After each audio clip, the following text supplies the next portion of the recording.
Welcome to Twitter for Therapists Part 3, the final part in this series helping therapists learn how to use Twitter. These videos are brought to you by AAMFT, the American Association for Marriage and Family Therapy. You can visit us online at aamft.org, or you can find us on Twitter at the AAMFT. In this video, we'll start with a very brief review of Twitter for Therapists Part 1 and 2. Then we'll dive right into mastering Twitter as a professional tool for therapists. In order to look at that, we'll explore how to build community, grow your following on Twitter, or the number of people who read what you have to say, how to balance your messages between goals, and how to stay ethical and legal as a therapist using Twitter. In Twitter for Therapists Part 1, we looked at how therapists might use Twitter for professional purposes and a little bit for personal reasons. We didn't look very much at how to do things in Twitter, but rather brought you up to speed so you could join the conversation about this type of social media and identify reasons why therapists may or may not want to use Twitter. We looked at networking, information sharing, conversation, sharing and demonstrating your expertise, advocacy, and entertainment as possible reasons for using Twitter. In Twitter for Therapists Part 2, we looked at the basic functions of Twitter, especially those that therapists are most likely to use in the beginning, so that you could get on the ground and start exploring and having a bit of fun with Twitter if you're interested. We went through, step by step, how to create your profile, how to follow other people so you can see what they're saying most easily, how to send your own tweet, your messages that others read, and how to send and receive individual messages. I also reminded you to exercise caution legally and ethically, both as a good citizen of the internet and also following your important guidelines as a therapist. So let's dive into the content for this video. We'll begin with building community. As you might remember from videos 1 and 2, Twitter is about building an online community, a very large global conversation. It's important that you recognize community building as part of your goals for using Twitter as a professional. That means that whatever goals you may have as a professional, you have to combine them with community building and make sure that that is at the heart of everything that you do. Otherwise, you may find that your time on Twitter is frustrating and may even feel wasted because you're not getting the people that you want to listen to your tweets. You're not able to listen to others, staying at that peripheral. How do you build community? Well, there's some important do's and don'ts to remember. First of all, and I'll say this several times during this video, minimize your direct advertising in favor of sharing information. You wouldn't listen to a radio station that was nothing but commercial after commercial. The same goes for Twitter. So you want to minimize direct advertising in favor of sharing information that encourages people to think of you as a positive resource that they may want to patronize, as well as a good member of the community. This will also serve your advertising purposes, but at the same time, it gives more direct value to the people who are listening to your tweets. Another thing you can do to build community in a way that will likely match your goals is to reach out to others with shared interests. As we talked about in Twitter for Therapists number 2, you can go ahead and search different topics that may be of interest to you. And you can also contribute to the conversation using hashtags, which were also discussed in Twitter for Therapists number 2. No matter how you go about it, reaching out to others with shared interest is the way to go. You can also do this with broad public messages. Let's say that a new study has come out showing how effective couples therapy can be for families that are in distress, and you want to share a link to that information. Making a tweet and including the link to that article can let others know that you have this interest, and they may reach out to you or join the conversation with you. That leads us to our next point, offering valuable knowledge and resources. Some of it is in what you have to say and offering words of wisdom, but some of it is also in sharing the words of wisdom that other people tweet or have placed on the internet. You can do this by sharing links, as I mentioned, or by retweeting the messages that others have tweeted. In other words, letting your mouse linger over that message until the option to retweet pops up, and then clicking on that. And that is exactly what the next point says. Share what others have tweeted with your audience. So you're offering your own valuable knowledge and resources, perhaps sharing links from your own website or links to articles that you have published, and you're sharing the knowledge that others have tweeted by retweeting their messages and making sure they get credit by including the @ and their username. All of this builds together to let your personality shine in your interactions. This was something we discussed a lot in the first video. You want people to feel like they know you a little bit. Not too much, mind you. You want to keep that good, positive, professional therapist presence. But you want people to know a little bit about who you are by reading the things that you're interested in. It lets your personality shine by using a casual sense of language in these concise messages and by focusing on topics that fit your business goals as a therapist, as well as your personal aspirations and interests. So with all this good tweeting going on, you're going to want to make sure to grow your following. To a certain degree, this will happen naturally. Some of it is because commercial folks will start following you in hopes that you'll follow them back. Those may be people who are interested in marketing or selling particular services to you. Maybe they're of interest to you and maybe they're not. You can just not follow them back, and some of them will stop following you. Those that do follow you doesn't cause any harm. Remember, we don't have a lot of control over who follows us unless we decided to lock our profile, which may or may not meet your professional goals depending on what they are. Anyway, getting back to growing your following. As you build your community, your following will grow naturally. People will find the topics you're tweeting about because you're using certain keywords that they happen to be searching for, and because other people are retweeting your resources and words of wisdom. It also helps if you follow relevant feeds. As we talked about in the last video, one of the ways to find new people to follow is to see who they're following, to look at their lists, or just look at the general list of followers that they have. Other people may be doing that with you too. So let's say you follow the AAMFT on Twitter. Somebody might be looking to see who's following us here at AAMFT and find your profile to start following you. Now, there are limits on how many people you can follow. It kind of depends on a lot of different variables, but let's say it's about a couple thousand. So in other words, if you follow lots and lots of people, but very few people are following you, eventually Twitter will say, that's enough, you can't follow anymore. However, it takes a while to hit that limit. And if a large number of people are following you, then those limits change. In order to grow your following, it's important to share valuable information every day. A little bit about your personality, mingled with lots of helpful resources, words of wisdom, and other things that create value.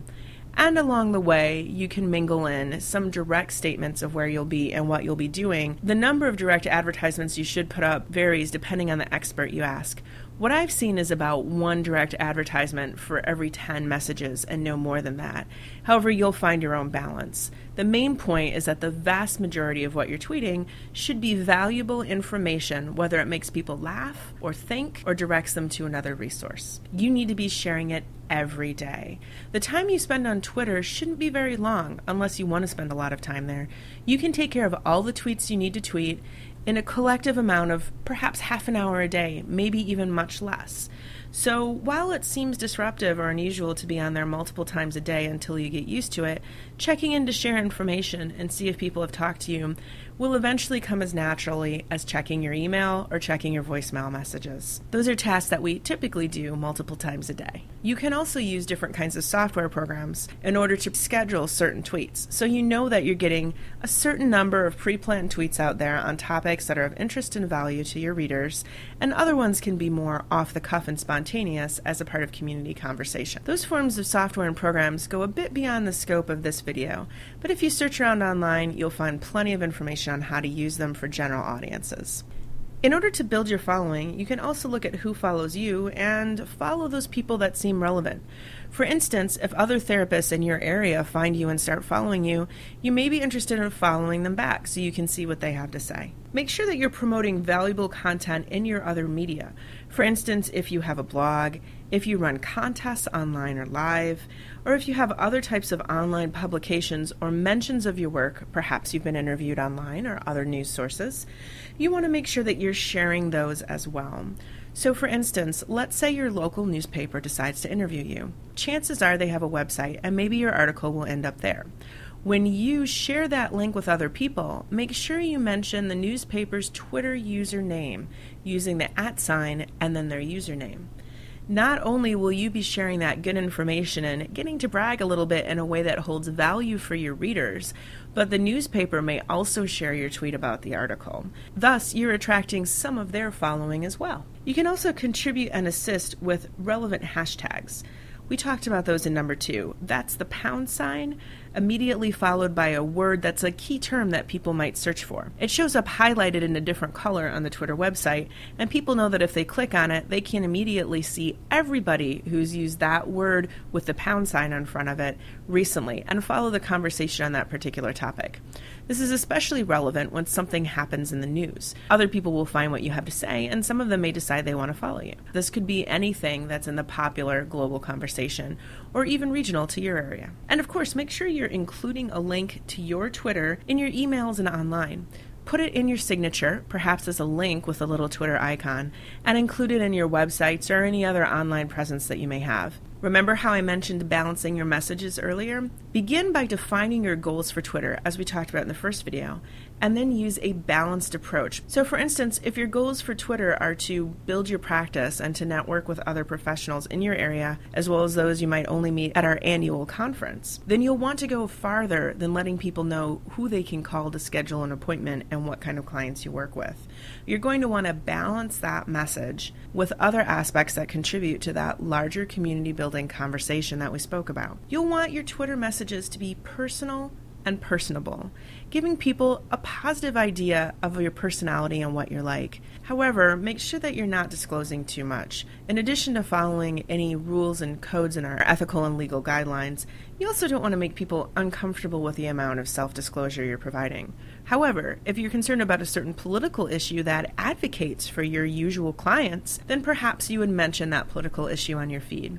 It fits your demographic as far as who you work with, gives people a taste of what you're interested in, and doesn't share things that are too personal about you. Therefore, it's unlikely to make your potential clients, your current clients, your friends, and your professional networks uncomfortable. Once you've been on Twitter long enough, you'll see some pretty hilarious examples of people who share too much. When you stumble upon those, take a moment to think about your own Twitter feed and make sure that you're not doing the same thing. You want your messages to be conversational. Eventually, people will start saying things to you directly, and you can respond to them either publicly or privately to keep up the conversation.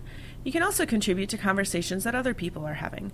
For instance, if the AAMFT tweets something on our feed, then perhaps you may want to respond to it and join a conversation with us. You also want to include networking messages. Who's going to be at the event you're going to? Does anyone want to meet up and have lunch at the same time? You may want to share certain professional travel plans to see if others in your area know of places you might want to go and find resources. Or join more general conversations that aren't about your own plans and are more about other people's. This leads right into networking. You can meet a lot of great professionals through professional conversations that lead to networking. Twitter is a lot like going to the giant hall for the mixer at a national conference. You have the opportunity to meet lots of people, but there's even less pressure and a longer time frame when you're doing it online. Make sure you're including sharing the information and resources we talked about so that your Twitter feed is valuable to your readers. And of course, you can go ahead and sprinkle in those direct marketing pitches. If people know that your Twitter can be depended upon for interesting articles and information on certain topics, and then you happen to be offering a workshop on that same topic, it only makes sense to let people know that that workshop is coming up by advertising it in a valuable way to the people who are following you on Twitter. When you combine all of these, you're making a personal brand for yourself and expressing it on Twitter. If you already have a statement of your personal brand, if you have a mission and vision statement for your own professional side as a therapist, then these messages should help contribute to that and further build it. In other words, these messages should support how you evolve as a professional and how you present your own personal professional brand. Hopefully, we all know that something that happens online can also have an impact on our lives offline. In other words, it's very important that we stay legal and ethical.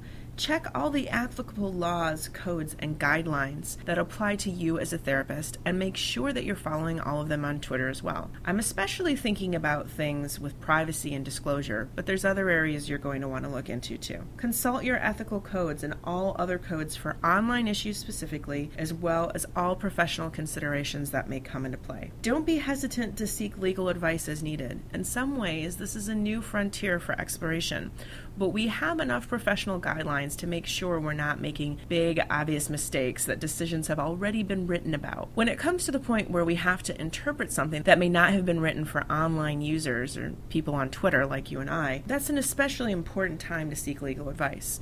Remember that if you're a member of AAMFT, you can give us a call to ask questions about these things. And remember to continue to engage in ongoing training.